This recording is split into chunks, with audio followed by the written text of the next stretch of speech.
All right, let's dive in. We're going deep today uh, with, well, no one less than Elon Musk and Mark Andreessen Oh, wow. talking about the future. And you know it's going to be interesting when those two get together. Always. Yeah, and we've got some extra fuel for this deep dive from humanamplified.ai. They're tracking all the latest and greatest AI tools, so we're going to see what they have to say too.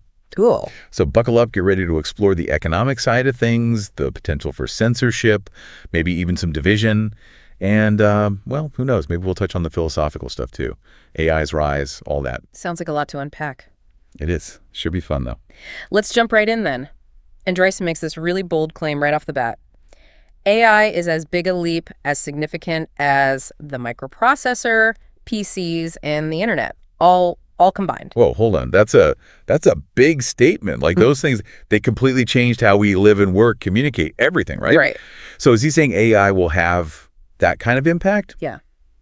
But like even bigger? Yeah, he is. And the interesting thing is why he thinks that. Andreessen argues that AI doesn't just change how we interact with technology. Yeah. It changes what technology is. Like fundamentally, it can learn, it can adapt, it can even create. So you start to blur the lines between what's human and what's machine. So it's not just, okay, we can do things faster now or more efficiently. It's like, I don't know, imagine the printing press being invented, but instead of just making copies of books, it could write new books altogether. That's a great analogy, yeah. And the thing is, we're seeing the early stages of this already. The Human Amplified Our AI source, they highlight how fast these AI tools are changing and developing. Things like AI video generators, they're getting more sophisticated every day. And these incredibly realistic avatars are popping up everywhere. Okay, that brings up a question for me. What does this mean for our jobs? I mean, if AI can write, it can create videos, maybe even diagnose illnesses, what happens to all the people doing those jobs now? Well, that's the big question, isn't it? On one hand, you've got this potential for massive economic growth. AI can boost productivity, lower costs. It can even create entirely new industries that we can't even imagine right now. That sounds amazing, but I can't help but think about the flip side of that. Right. What about the jobs that AI will inevitably, displace? Yeah, no, you're right. It's the unavoidable part of this whole thing. It's not that AI is taking jobs, right? It's that the jobs themselves are going to transform. We need to adapt. We need to learn new skills and really just embrace these new opportunities that come up. Think about your own job, whatever you're doing right now. How do you think AI could change that in the next, let's say, 5 years? Yeah, that's a good point. I mean, maybe it can handle some of those more tedious tasks that we all have and free us up to, I don't know, focus on more creative stuff or strategy or something. Justly, it becomes like a partner in a way, helping you do your job better and maybe even, make it more enjoyable. I'm curious, though, are there any industries where we'll see these changes happening faster than others? Yeah. Where it's like, okay, this is where it's happening first. Yeah, absolutely. Healthcare and entertainment are two that come to mind immediately. They're ripe for disruption. Imagine AI helping doctors with diagnoses, analyzing medical images, or even personalizing treatments based on your specific genes. Wow. Okay. So more precise healthcare, more preventative.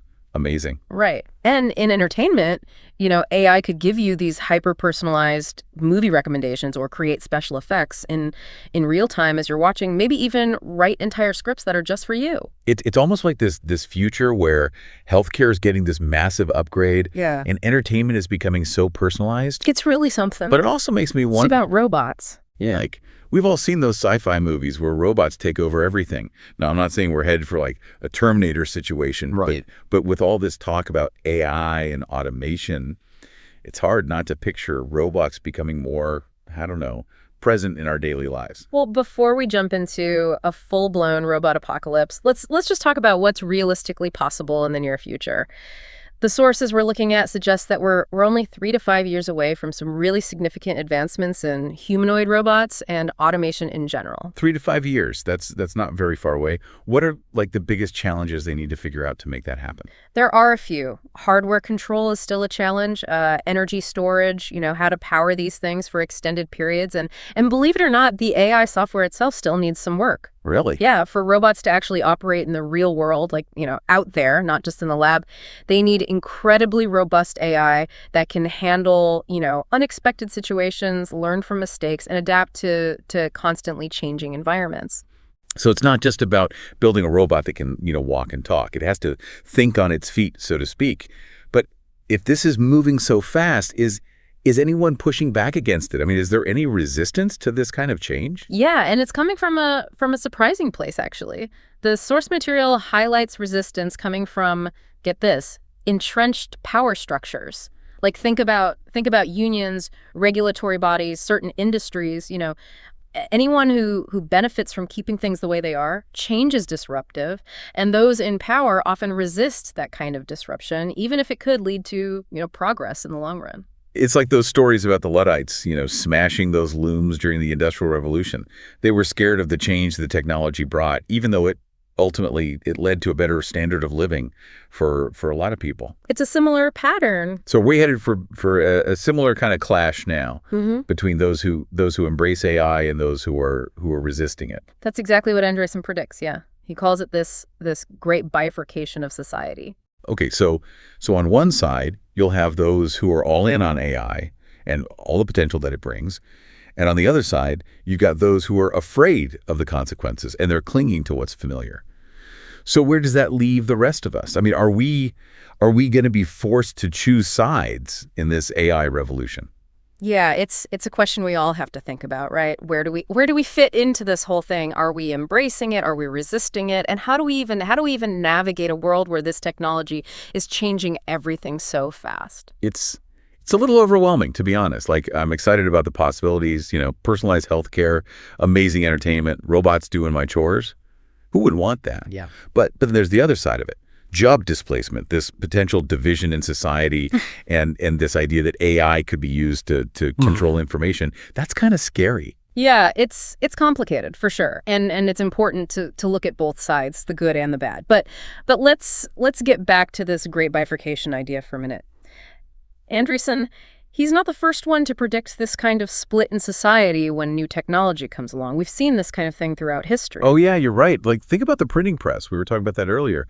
It made information accessible to everyone, but it also faced a lot of pushback from the people in power, right? They felt threatened by it. Exactly. And even further back, the invention of the wheel or the plow or even fire. Each of those things, they completely changed how humans lived and organized themselves. And there were always those who embraced the change and those who held on to the old ways. So this tension between progress and tradition, it's built into us and how we operate as humans. It's fascinating, actually. But, okay, let's be real. I think most of us are more interested in the cool stuff that AI can do, not just the historical parallels. So tell me more about those mind-blowing possibilities, especially in healthcare and entertainment. Those are the areas that really grab my attention. Yeah. Okay. Let's start with healthcare. AI has this potential to completely change how we diagnose and treat diseases. Imagine a world where AI can analyze your genes, your lifestyle, even your environment, and predict potential health risks like years in advance. That's preventative healthcare on a whole new level. Wow. It's like having a personal health advisor who knows you better than you know yourself. And what about the actual treatment? How does AI change that? That's where it gets really exciting. Imagine like AI-powered robots performing complex surgeries with this incredible precision that humans can't match. Or AI algorithms that can analyze medical images and detect even the tiniest abnormalities that a human doctor might miss. So we're talking about like more accurate diagnoses, less invasive treatments, maybe even cures for diseases that we can't cure right now. This sounds like science fiction. I know, but it's becoming a reality. And don't forget about personalized medicine. AI can analyze your specific genes and create custom treatments that are just for you. That means more effective treatments with fewer side effects. Okay, healthcare is getting a serious upgrade. But what about entertainment? How's AI going to change how we watch movies, listen to music, play video games? I'm ready to have my mind blown. Get ready. AI could create movies and TV shows that adapt to your mood and preferences in real time. Like, imagine a movie where the plot changes based on your reactions, or a video game where the characters learn and evolve as you play. Whoa, that's next level customization. Yeah. It's like having a personal entertainment concierge, creating these experiences that are just for you. No more scrolling through endless menus or being disappointed by predictable storylines. I love it. The creative potential is limitless. AI tools can help artists and musicians create these entirely new forms of art and music. Imagine symphonies composed by AI, paintings generated from your dreams, or interactive stories that unfold based on your choices. It's mind-blowing.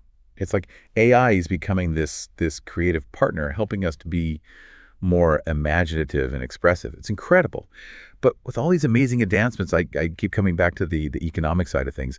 If AI is automating jobs and creating new industries, how will that affect how we work and live? How do we make money?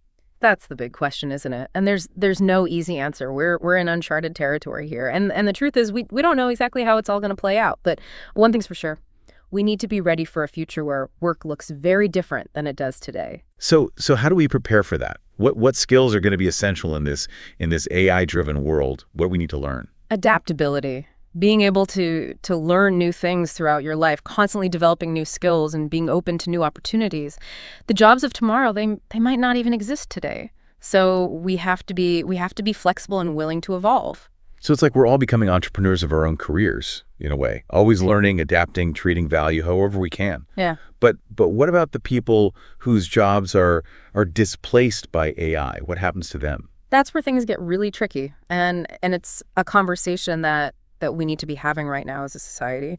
How do we make sure that everyone benefits from these advancements in AI, not just a select few? How do we create a safety net for those who are left behind? These are tough questions. It sounds like we're on the verge of this major shift in society. Right. And it's up to us to decide what kind of future we want to create. But before we go too deep into those big questions, let's circle back to this whole censorship thing.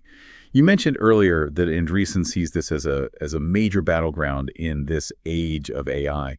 What exactly does he mean by that? So this whole censorship thing, this idea of censorship in the age of AI, it's a bit unsettling, to be honest. It sounds like something out of like a dystopian sci-fi movie. Is Andreessen really suggesting that AI could be used to control what we see, what we hear, what we even think? Well, it's not like AI is going to become this evil overlord or anything. It's more subtle than that. What Andreessen's getting at is the potential for AI to be used to shape narratives and control information. And that could have a huge impact on everything from how we talk about politics to how we understand the world around us.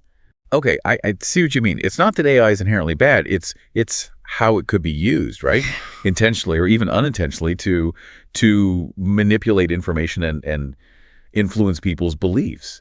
It's like that saying, whoever controls the narrative controls the world. Exactly. Think about how we get information now. Social media feeds, search engines, news aggregators, all these systems already use algorithms to filter and prioritize what we see, right? Yeah. Now imagine those algorithms being powered by even more sophisticated AI. AI that can not just filter, but actually generate content. Yeah. And it can tailor that content to each individual user based on their data and their online behavior. So instead of just seeing content that aligns with our views, you might only see information that reinforces those views, even if it's, I don't know, biased, inaccurate, or incomplete. Mm-hmm. It's like living in an echo chamber, but it's one that we've created for ourselves. That's the worry. And it's not just about filtering or amplifying existing narratives. AI could also be used to create entirely new narratives, synthetic information that looks and feels real. And that just makes it even harder to tell what's true and what's not. This is pretty bleak. Is there any way to stop this from happening? Yeah. Or are we just headed towards a future where we can't trust anything we see or hear online? It's not hopeless, but it's going to take effort. One crucial step is to demand transparency. We need to understand how these AI systems are being developed and how they're being used. How do the algorithms work? What data are they trained on? Who's controlling the information? So more transparency from tech companies, from policymakers, from anyone who's involved in developing or using AI, basically. Really? It's like demanding transparency in government or holding media outlets accountable for spreading misinformation. Yeah. But this is on a much bigger scale, and it's more complex. Exactly. And just like with those other systems, we need checks and balances. Independent oversight, ethical guidelines, regulations that promote responsible AI development and use. All of that is essential. So it sounds like we need to be having a global conversation about AI ethics. A set of principles that everyone agrees on to guide how these technologies are developed and used. And it should be for the benefit of humanity, not for control or profit. Absolutely. And that conversation needs to include everyone, not just the tech people and the policymakers, but also ethicists, philosophers, social scientists, regular people. We need to consider all the implications of AI, the social, the economic, the philosophical, and we need to make sure that AI aligns with our values as a global community. Wow, this has been a lot to process.